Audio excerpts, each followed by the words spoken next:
So in this video, we're going to talk about using Zapier. Now, what Zapier is, we're going to go over here. What Zapier is, it's a platform that can link many other platforms, and it can look for when you get new information off one platform and then send it over to another one. So as we know that Mailchimp does integrate with quite a lot of platforms, but there are certain platforms that it doesn't integrate with. So if you do need to get data off a certain platform that Mailchimp doesn't naturally integrate with, Zapier is a great choice. I use Zapier a lot for for quite a lot of other things as well. There is a free version. There are limitations on the free version. Every time a rule that you create in Zapier is triggered, it's called a zap. And on the free version, you're limited the amount of zaps that you can use in a month. I can't remember off the top of my head what that is. Let me just have a little look if I can see. Where's the plans? There we go. Let's go and have a look at the plans.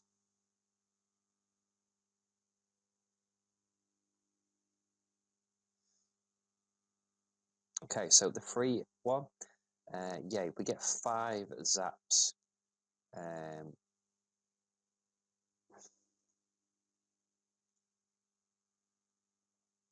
Let's see. Okay, you can have so you can create 5 zaps, that's what they call it. So the rules that you make are called zaps. You can create 5, you can run 100 per month, but there is, it does check every 15 minutes to wait. So if somebody, you know, if somebody's signed up, it can take up to 15 minutes for the zap to trigger and then send the data over to Mailchimp. So the great thing is that, you know, you can use something like Zapier to integrate lots of different platforms together. One of the popular ones, because PayPal isn't a native payment option in Mailchimp, don't know why. What we can actually do is use Zapier. It's a very popular process that a lot of people use. They set up a PayPal button on their website, and then when people do pay with PayPal, there's Zapier's checking for that to happen, you know, for something to be bought, for an action to happen in your PayPal account. And what it will do is it'll read all the data from the PayPal account, such as the name and the email, and it will send that information over to Mailchimp and put it on your list. It's a great platform, you know, to link so many other platforms together, and the combination of things that you can do in Zapier is just phenomenal. It's you know, there's so much more you can do. You can have it send you an SMS at the time as well, so you can see the trigger. It can send the data to Mailchimp, and it can send you an SMS text message to let you know, keep you updated. You know, if you need to take action straight away on something, when something happens, when somebody buys something, or somebody joins your email list, if you need to take action pretty quickly to phone them up, chase them up if it's a lead for business or something like that, then you can have Zapier alert you via a text message to say this process has happened, and then you can look into the details, get a phone number, whatever they need, and contact that person. If you look at the amount of apps that you can connect, it's just huge. To the combinations of them all, it's just massive. But what we're going to do here is I'm going to show you just how it works. We're just going to enter some details into a Google Sheets, and we're not going to do anything apart from that, and we're going to watch how it sends that information over to Zapier. As you can see, look at the amount of apps that we've got here. They're the popular ones. They're sorted by the most popular, but you can see here there's just thousands of them. And if we just look at the combinations that we can have with Mailchimp, so if we type in Mailchimp here, I'll just select it from the list. As you can see, there's 481 different Mailchimp zaps we can create.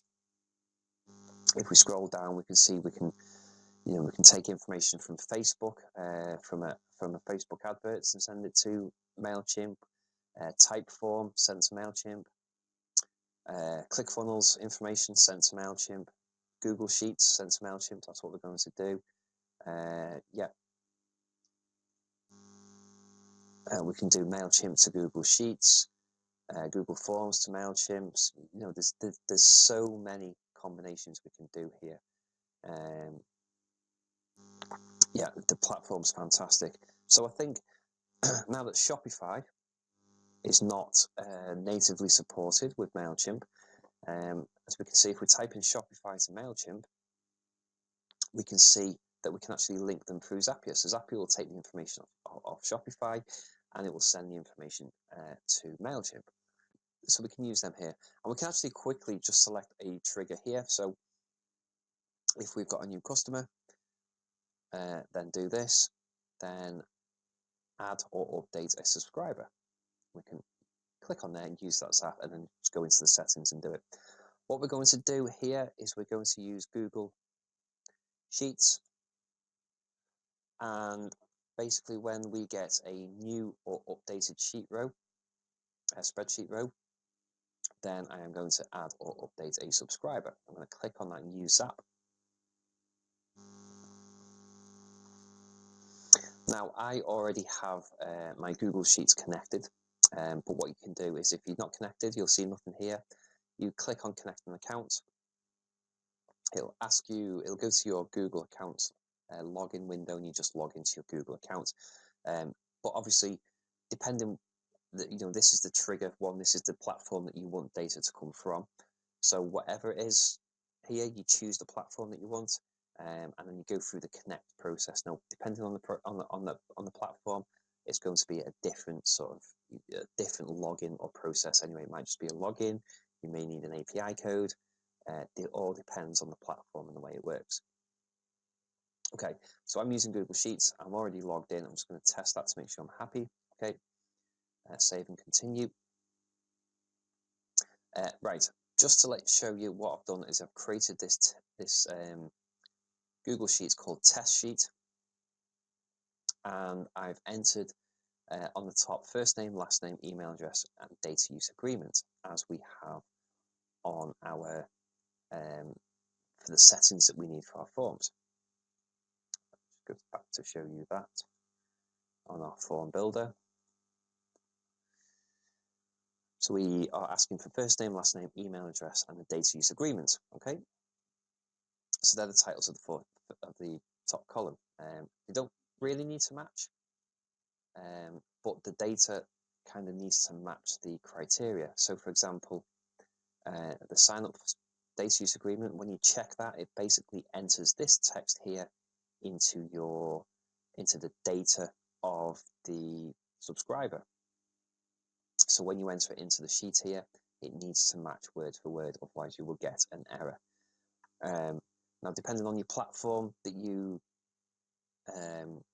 take information from, if that's not, if you haven't got a box here that's on that platform that says data use agreement, and it doesn't have that text set out accordingly, then you would have to make that not a required field, and then just not bother with it in Zapier. You'd have to record, you'd have to get something on the platform that you're using that basically gives you permission to email people or be in contact with them for the GDPR. Now, depending on the platform, you might have options for that, you might not. In which case we can, if you have got options, then we can get Zapier to kind of take that information and put it into a empty form in here. Just like we did with the sign-up source, we can have that pre-filled with some information that does say something along the lines of I agree to the data use policy. Now, it does depend platform to platform. It's difficult for me to actually show you without going through different platforms to try and explain it better. But what you can do is, if you're a member of the Mailchimp Made Easy group, then you can jump in there, ask about your specific platform if you can't work it out, and we can sort of work on that together as and when I know what platforms that people need. Okay, it's quite, I hope I've not confused you with that one. It's just that the sheer amount of platforms that this can connect to, and the sheer amount of options that you've got, there's no way I can cover them all together. So what I'm going to do is I'm going to enter some information into this Google Sheet, and then we'll see that just automatically pop up into Mailchimp. Okay, well first we need to configure the rule, or the Zap as it's called. So we connected our account. Now we need to select the spreadsheet in our account. So we click on the down arrow and it will give us a list of spreadsheets that we've got in our account. Okay, so we're going to select the test sheet, the worksheet. So as you can see, it's sheet 1 just down here behind me. I'm going to select that. It's the only one in there anyway, sheet 1. So the trigger column, so that's basically, it's looking for any changes in any column, or we can pick a specific column anyway. So we're just going to leave that on any column and continue. Okay, so it's going to look for a sample. Now we haven't got a sample in here. So what I'm going to do is I'm just going to put a sample in. So sample F name 1, sample L name 1. Ooh, 1. Make it wider. And then email address, I'm going to put sample1 email address at yahoo.co.uk. Snaffle sample. Okay, what I'm going to do is just going to reload that to make sure it's saved. Back to the Zapier settings, I'm just going to click on get more samples. It's pulling in samples from the sheet. Now we've got 2 samples. So what we can do is we can look to see what information we've got in here. So as you can see, we've got that pulled the information from the page with no information filled in. So to see column B, sample L name, oops, column B, the information is blank. So we don't want that one. I'm going to select this one because this has just pulled in the information after we entered it in here. And as we can see, we've got, that's the information in column D. Column C, there's the email address we put in. Column B is the last name. Column A is the first name. So that's got the relevant data in for the row that we've just completed. Okay, continue. Okay, so yeah, we want Mailchimp. We want to add or update a subscriber. Now there are different options here. We can find a campaign or find a subscriber.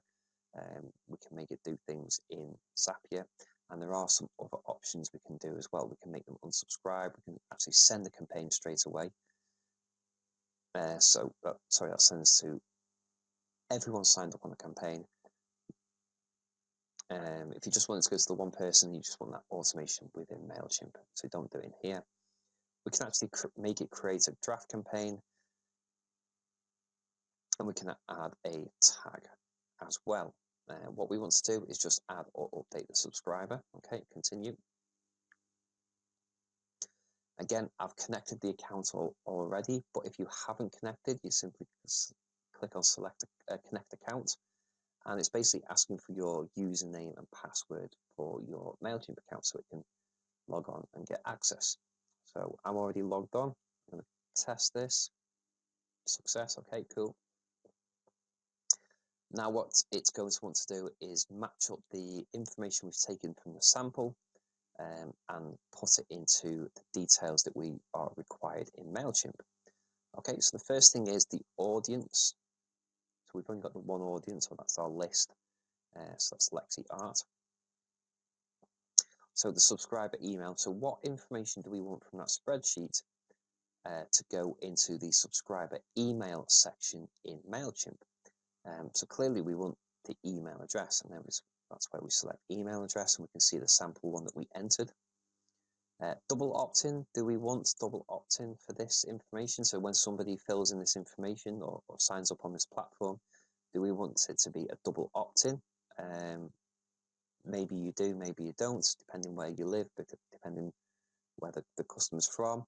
I'm just going to select no for that. we've got the update existing. So basically, if somebody's already on your list and they try to, or the information tries to go back onto that list again, if they're already subscribed and you have this update existing set to no, it won't overwrite the data. It'll keep the old data, and it will give an error as well. So really what we want is that set to yes, so it updates the information with any new information. Replacing groups. So we've got the option where we can put people directly into a group, and we can either have it where they are added to a group, they are removed from all other groups and put into that group, into a new group, or we can have replace matching, which actually removes them from a specific group that we pick.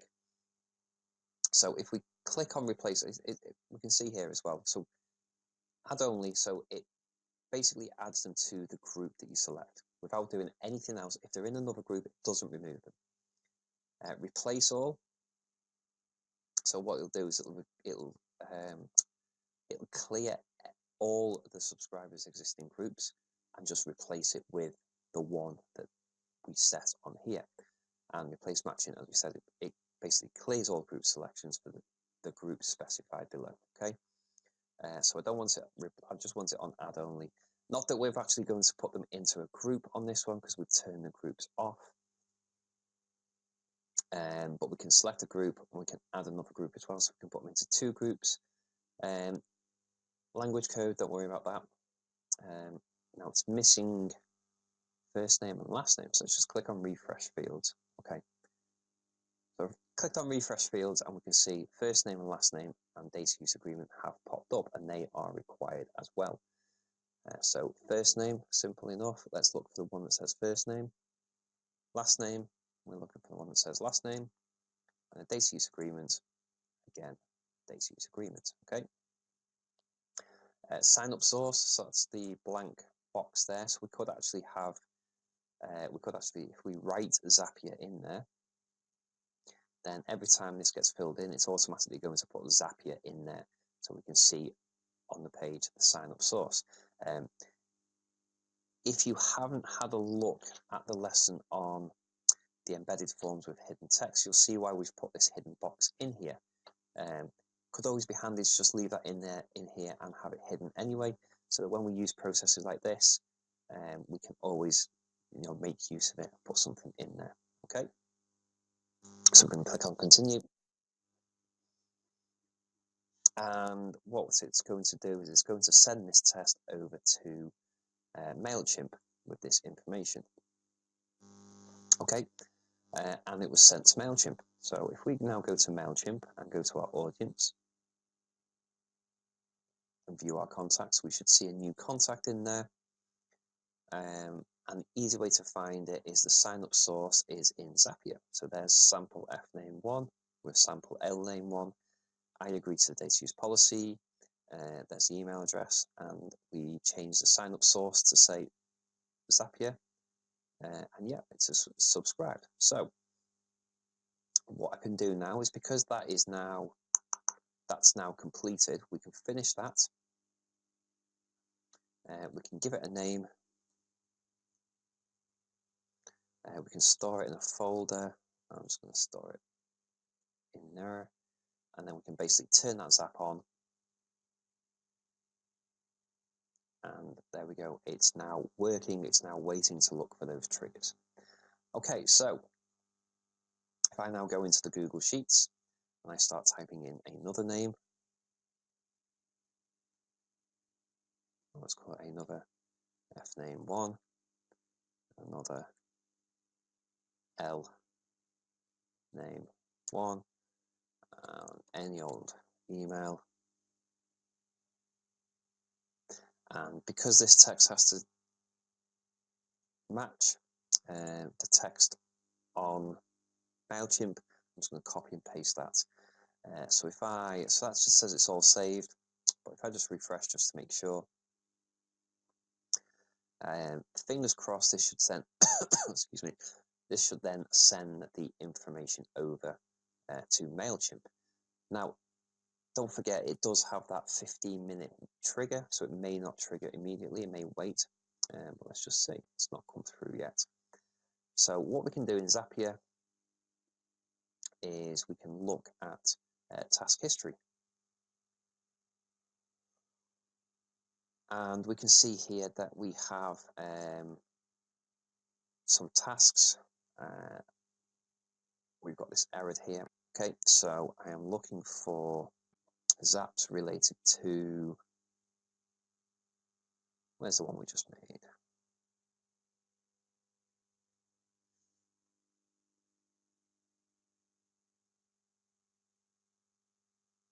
Add subscribers to a Mailchimp group from Google. Okay, so it's not actually done yet, so we're still waiting for that to happen. Like I say, there is a 15-minute, this works every 15 minutes, so just looking at the time now, it's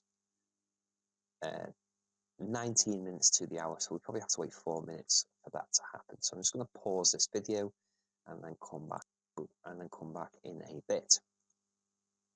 Okay, so I am back. As you can see, it's gone 1:45. I hope you can see that actually.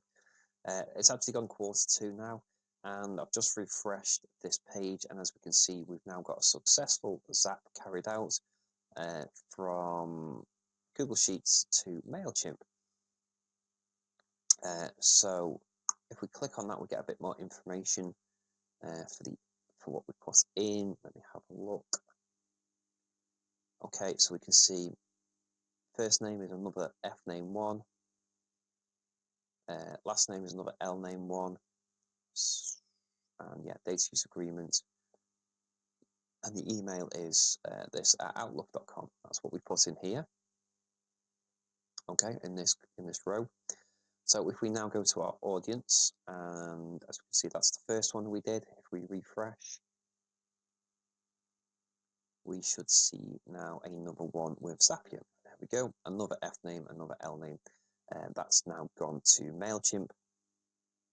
And yeah, we can so we can use Mailchimp to link platforms to our we can use Zapier to link platforms to our Mailchimp account and send data to Mailchimp. So even if it's not directly integrated in Mailchimp, we can use Zapier to actually do that for us, collect the data and put it in Mailchimp, all automated. So it's a great platform for doing things like that.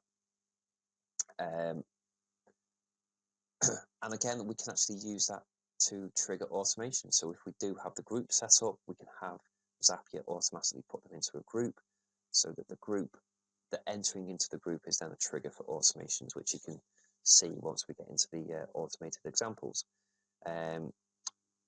Also, the sign-up source, we can use that. If we put a specific sign-up source, we can trigger a specific email as well. You'll see that when we go to set up automated sequences. So that's Zapier, great platform. If you're using something that's not integrated with Mailchimp, then yes, we can get the data in there, and we can still use Mailchimp to keep in contact with our clients.